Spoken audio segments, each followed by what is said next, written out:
بسم اللہ الرحمن الرحیم نحمدہ ونصلی علی رسولہ الکریم اما بعد اعوذ باللہ من الشیطان الرجیم بسم اللہ الرحمن الرحیم۔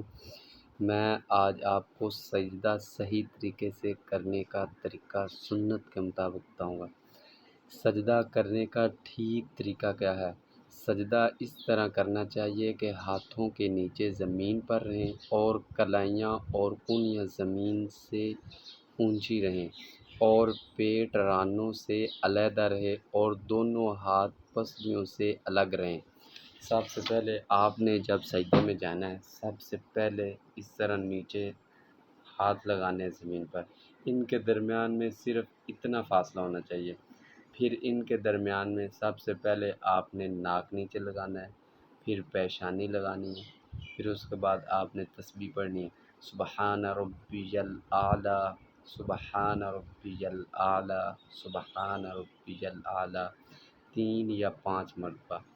پھر اس کے بعد جب آپ لوگوں نے سجدے میں جانا ہے، اپنی کونیاں زمین کے نیچے نہیں لگانا، نہ تو اپنی پسلیوں کے اندر دبوچ لینے، ان کو آپ نے تھوڑا سا کھلا چھوڑ دینا ہے تاکہ آپ کے ساتھ والے جو نماز پڑھ رہے ہیں وہ بھی تنگ نہ ہو، نہ آپ کو پریشانی بنے، اور کونیوں کو زمین کے نیچے بھی نہیں لگنے دینا۔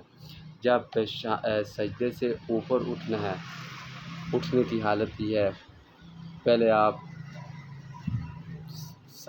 پیشانی اٹھائیں، پھر ناک، پھر ہاتھ جو ہیں وہ آپ نے اپنے گھٹنوں کے بل پہ اٹھنا ہے۔ آپ لوگوں نے ہاتھوں کے بل پہ نہیں اٹھنا، سنت طریقہ یہ۔ اگر آپ ضعیف ہیں، آپ کو بیماری ہے، تو پھر آپ اپنے ہاتھوں کے زور پر اٹھ سکتے ہو، ورنہ آپ اپنے گھٹنوں کے زور پر اٹھو۔ اگر آپ کو ہماری ویڈیو اچھی لگے تو لائک بھی کر دیں، شیئر بھی کر دیں، سبسکرائب بھی کر دیں اور بیل آئیکن کے بٹن کو دبانا مت بھولیے گا۔ جزاک اللہ احسن الجزاء۔ السلام علیکم ورحمۃ اللہ وبرکاتہ۔